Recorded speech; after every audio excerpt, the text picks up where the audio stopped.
navigational capability. Another component of AI program is navigational capability. Basically, what happens here? Capability contains various control strategies, how to search knowledge, how to navigate the knowledge. So there are two ways. Control strategy basically will mean that determine which rule to be applied at this point in time. Okay, some heuristics or some rule may be applied, or maybe some ordering. Randomly you can choose the rule, or maybe first come first, whatever strategy one can think of. So another is then inferencing module of a program. So inferencing requires search through knowledge base and derive new knowledge. And there, the navigational maybe control strategy, we can have forward or chaining and backward. So those kind of control strategy could be applied. We start from the facts and try to do this, or we start from the goal and solve it by solving sub-goals like this. So suppose some problem is to be solved, two control strategies could be applied. One is forward chaining, another is backward. Backward will mean that you start whatever is given in the system and try to, just like in theorem proving, if you have to prove something, then whatever is given, exams, try proving this. Quite possibly you may succeed, otherwise you may end up proving something different and then waste time. So this, sometimes it happens, the forward chaining in some applications is required. One is backward chaining. They start with the goal. This in theorems, prove this, what we start. We start with the goal and try to prove that yes, whatever is required to solve this goal, we have everything in the system. So these are the two basic control strategies. And inferencing, and these are some sub-areas of AI. So game playing, theorem proving, knowledge representation. Knowledge representation is very important, because unless we will structure the knowledge, we will not be able to develop these control strategies over that. So the obvious thing is that we use predicate logic to represent our knowledge, because predicate logic is very handy. We can specify the rule one by after another, and then we have, if you are aware of Prolog, it is basically a completely rule-based system. We have rules available and then the facts available. So this is one form of storing knowledge. Another could be, we can store in the semantic net.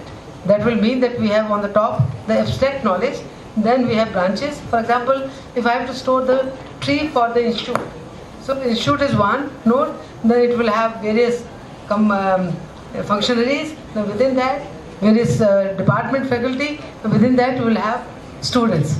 So entire information has been captured, just like tree kind of structure. Okay. Game playing again, because game requires intelligence, so one need to have some strategies for doing that. Theorem proving again, if you have to prove theorem, we generally prove by contradiction, mathematical theorems. So those kind of systems will be there. Common sense reasoning, V should be replaced by C. So common sense reasoning, dealing with uncertainty in decisions, learning models, and stuff like that. So these are some areas. Some of the applications might be already, we have talked about many times. So business might require some tools which will help you in advising financial advice, or maybe some strategic advice could be given. Engineering, check designs of the products and create new products. There you can use. Manufacturing, assembling and inspection and maintenance.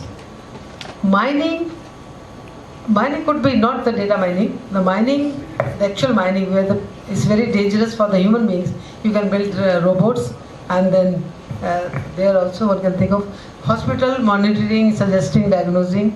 Education. In education also one can make some intelligence system, tutors, but again, tutors basically, such systems cannot replace the teachers. That's 100% sure. Because they whatever intelligence you put there, whatever scheme they adopt, maybe you will get different kind of teaching material depending upon your capability, you will get different one. But still, the kind of vibrations going from teacher to student, that is missing. And this is only one directional. So you can use them in teaching for providing added material or to assist the teacher. So that could be one of the household things. advice on cooking and shopping, and maybe somehow maybe systems which can remind that your fridge is having this, you have to get this, everything like support. So those kind of applications could be there. Also farming, so these are the various applications. Now the latest perception of AI basically has got three components. So we have the world around us, and then through word the perception comes, and from perception the reasoning happens, and then actions are taken, and then again. Now this is the cycle which I talked about human also. Isn't it? I started with this, that we perceive things and then we reason them out, that is called intellect, and then we do the action. So this is the latest now trend, and agents and other stuff which are coming nowadays, they are based on this kind of strategies. Okay? So this, and nowadays you might be aware of so many AI applications like location-based services. What is happening in location-based services? That you have got instrument, and when you are walking, you are tracked by GPS. Your location is tracked.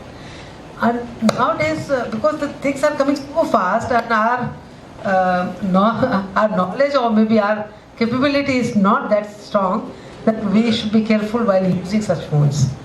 The smartphones are coming, and then we have taken them. You must realize that you are tracked at every point, any time, anywhere. So such technologies basically are useful in one sense because it makes your life comfortable, but it comes with a bundle of problems also. So one has to be sure enough that how we are setting our privacy and stuff like that. So recently I'm working in few research problems on location-based services, where what is happening right now, whenever you are going somewhere in the mall or somewhere, you will get so many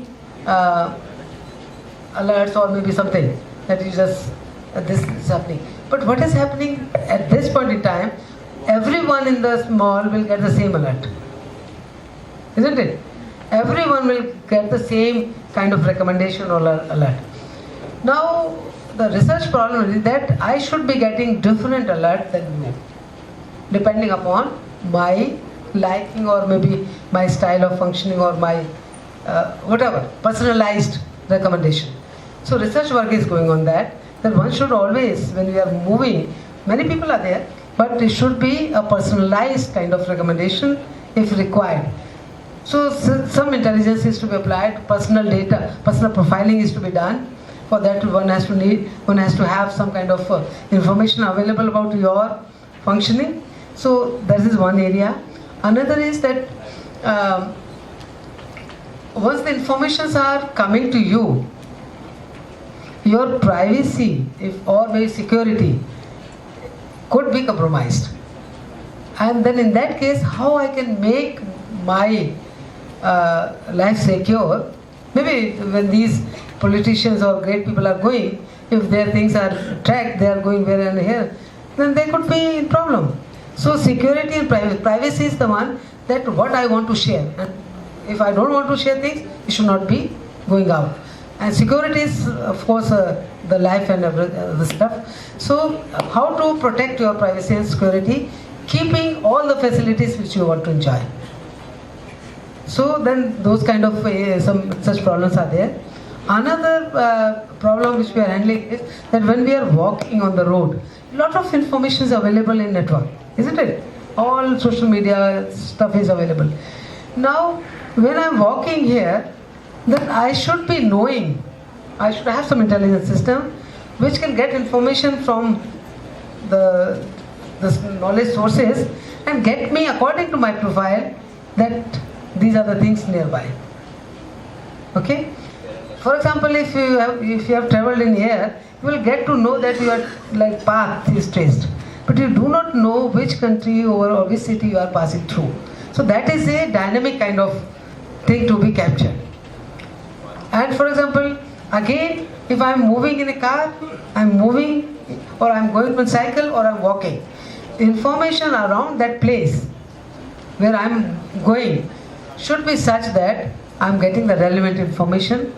And so one can have teaching assisted teaching of the area very easily, dynamically, depending upon your profile, your speed, and things like that, which direction you are moving. So it should not be giving you information about the place which you already have left.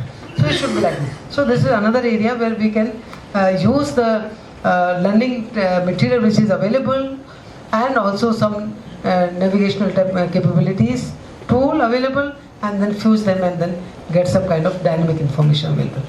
We have already these GPS and we travel through car, but sometimes it's not dynamic. If some accident has happened, for example, immediately it will not tell. It will have some recording. It does this recording in timestamp. For example, I want to go to some Qutub Minar, I'm in IIT. What will happen? The visitor, he wants to go to Qutub Minar, he will not be knowing what is happening at this point in time. So there is a concept of crowdsourcing, that whatever crowd at that point in time is available in that place, that can get you some information. So this is called crowdsourcing. That can help you in getting all the information about that particular place, even though it is very highly rated. But quite possible there some attack might have happened there, or maybe some accident, and it's not accessible. So in that case, the crowdsourcing is another area which has come up, where with the help of crowd you solve the problem online. And for that, all technologies are available. You have to just connect them somehow and then do some kind of intelligent programming and then get it done. So these are a few problems which we are handling, and also social network analysis. So these basically is what is happening. Twitter and Facebook, a lot of information is available. How to take important information which could be